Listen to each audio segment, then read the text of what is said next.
You didn't get the result you were looking for. I don't know. Did you get the effort you wanted?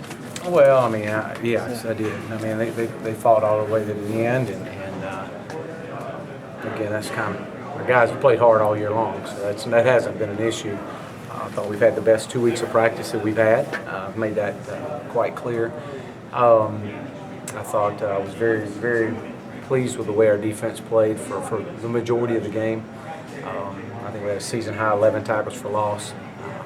But that's the way they practiced for the last couple of weeks. They have played with great energy, and again, when a play breaks down, we struggle in space, and that's been our problem all year long too. Their quarterback did a really good job when things would break down. He pulled the ball down and make some plays with his feet.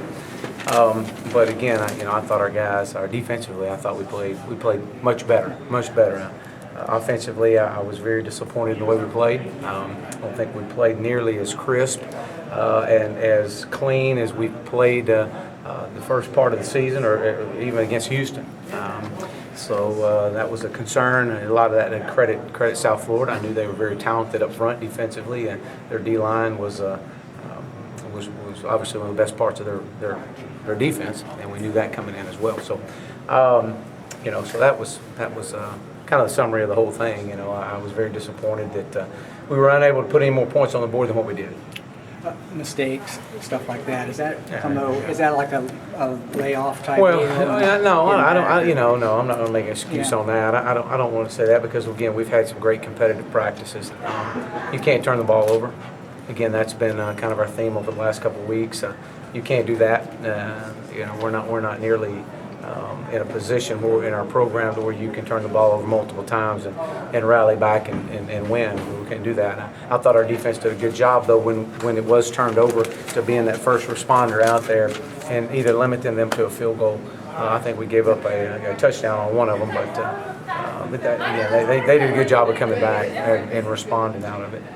Matt took a lot of hard hits. Did that affect him? And is he okay physically? Yeah. No, we just wanted to go with Darryl. We just wanted another spark. We'll see if he gave us a spark. It was time. Matt had he had played the first 3 quarters, and we'll go ahead and go with Darryl. Let him see what he does. I was really proud of Darryl. Darryl came in, I believe, 11 of 13, I believe.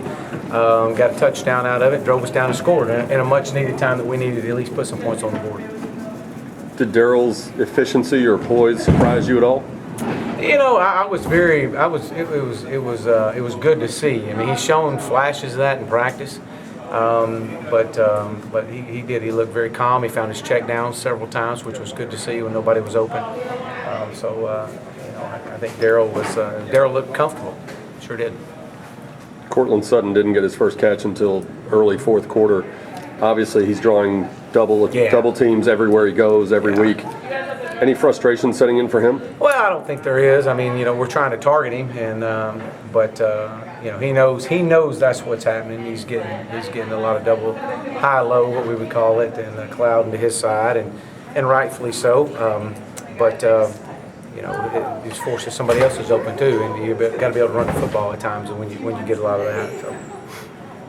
What do you tell them now?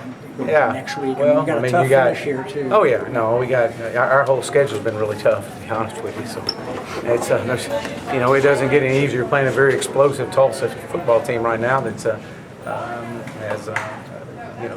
know that they lost last night, but they're playing well. Coach is definitely been putting some points up. We're going to have to play well.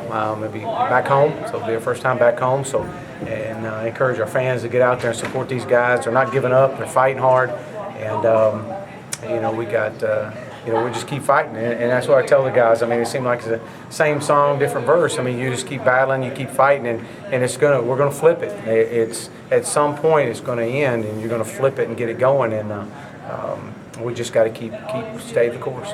You've talked for a few weeks about how your team responds when the opponent scores or has a lucky break or something go well early in the second half. South Florida comes out and scores early in the third quarter tonight. What did you see in the body language or in the morale of your team after that and the way they responded? Well, we addressed it on the sidelines. We was just saying, hey, just keep playing, stay the course, play it one play at a time. We just need one person to make a play, and that was the biggest thing right there. Our guys, we knew they weren't going to give up on us, and they were going to play it all the way through. But we got them, and we had several situations tonight that the ball could have bounced our way. Instead, it bounces back up, and guy makes a great grab and catches it between his legs, or they throw a lateral back, and the guy just jumps back up in his hand. I mean, that's just where the ball bounces right now, and that's kind of been the theme right now. We're going to keep playing and keep fighting. Nobody's going to give up, and we're going to go back at it.